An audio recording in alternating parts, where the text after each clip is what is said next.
You haven't subscribed to the channel yet? Subscribe now. We have new stories every day. Now let's go. I'm Michael, 36M, and I discovered that my wife Ashley was cheating on me with college students. It all began about 10 months ago when we moved into a new house. The neighborhood seemed like a decent residential area, but many of the houses were rented or leased by college students. There were several colleges right across the street. When Ashley and I were looking for a place, I never even imagined that living near a college district would be the biggest mistake of my life. One afternoon, I came home unexpectedly and found Ashley on all fours getting serviced by some young college nerd. I saw everything for myself and was so revolting I almost threw up on the spot.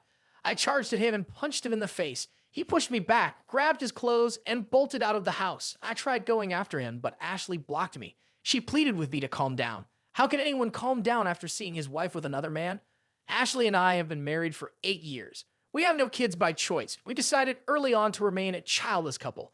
For the most part, our marriage was stable. Sure, there were fights and arguments, but nothing severe, and there had never been any signs of cheating. We used to live in a tiny one-bedroom apartment downtown. I spent a decade saving up to buy a house in a quieter suburb, hoping it would bring peace. Little did I know it would destroy all the peace in my life. Ashley is a homemaker, so she's mostly at home unless she's visiting friends or family. For the first 2 or 3 months after moving in, nothing seemed off. The first time I noticed something strange was when Ashley came back from grocery shopping with a guy helping her carry the bags. I wasn't supposed to be home that early. She acted normal when she saw me. He handed her the bags at the front porch and was about to leave, but Ashley invited him inside for coffee. He declined and said maybe next time. When I asked who he was, she said just a neighbor who lived a couple of houses away. They recognized each other by face, and when he saw her struggling with heavy bags, he offered help. It all seemed reasonable enough, so I didn't give it more thought. Another time, I was heading home and saw Ashley entering a supermarket across the street. I stopped in to pick her up. Inside, I found her chatting very enthusiastically with the guy behind the counter, who looked like a college student working part-time. I came up behind her and tapped her shoulder. She seemed surprised but not guilty. The guy smiled and walked away when he saw me. Ashley said she was just asking about some products. It wasn't the same guy as before. It was someone new. I jokingly asked if she knew everyone in the neighborhood. She giggled and explained that she's just friendly and tends to make friends quickly. She even chatted with an elderly lady at the counter too. She's always been an extrovert, so I didn't take it as a red flag. Small incidents of her greeting or talking to people happened every now and then, but it didn't cross my mind to be suspicious. Then, one day out of the blue, I caught her cheating. I had to visit the insurance company for some paperwork, so I left work early and came home in the afternoon to grab the documents. That's when I walked in on Ashley and some young man I'd never seen before. She was having sex with him in our bedroom. I froze in shock. She covered herself and started crying. I screamed at her to explain, but instead of talking, she rushed to the bathroom to get dressed. My head was spinning with anger. I couldn't even wait for her explanation. I jumped in my car and drove off, not returning until late that night. When I came back, Ashley was sitting on the couch. She told me we needed to face the truth and confessed everything. She said it was just for fun and didn't mean anything emotionally.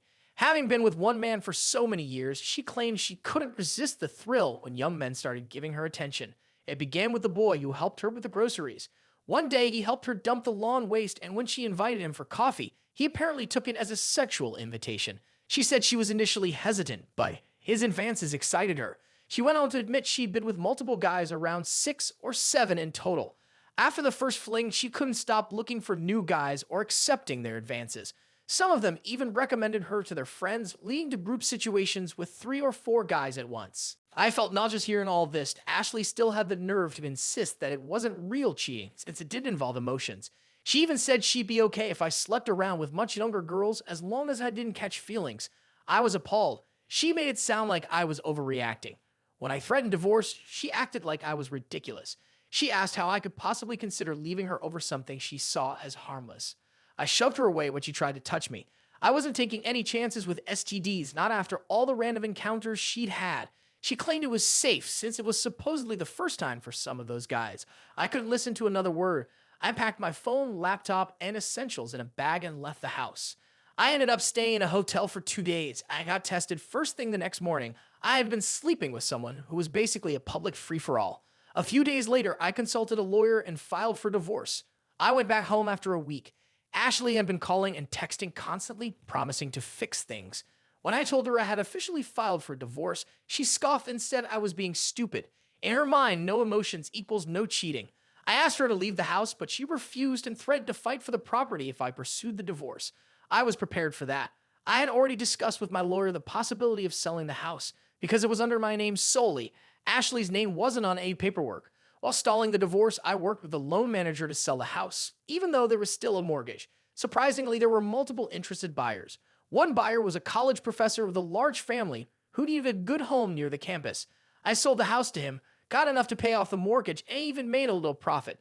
On my lawyer's advice, I used that money to rent a place temporarily and invest the rest somewhere safe, leaving me without easily accessible liquid funds. This would help reduce alimony claims. During this time, I moved into the guest room. Ashley, soon to be my ex-wife, tried everything she could to reconcile, but I just told her I needed space. My STD results came back clean, but the doctor recommended testing again in 3 months since some infections take time to show up.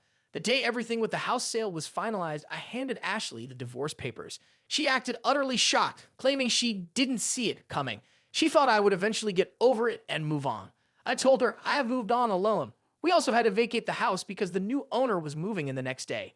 She screamed at me for selling the house without telling her and demanded a share of the money.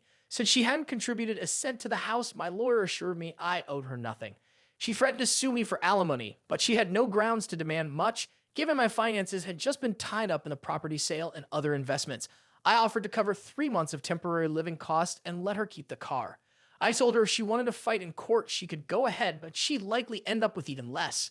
When the new owner arrived the next day, Ashley was still there, bags packed but refusing to leave until she had a word with him.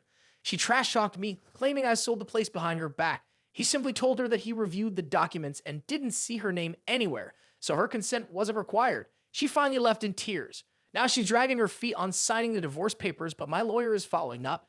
She initially threatened alimony lawsuits, but once my lawyer explained how fruitless that would be, she backed down. People have asked me why I didn't see the red flags earlier. Sure, with hindsight, things might look suspicious, but I still think it would be toxic to assume your spouse is cheating just because they're friendly.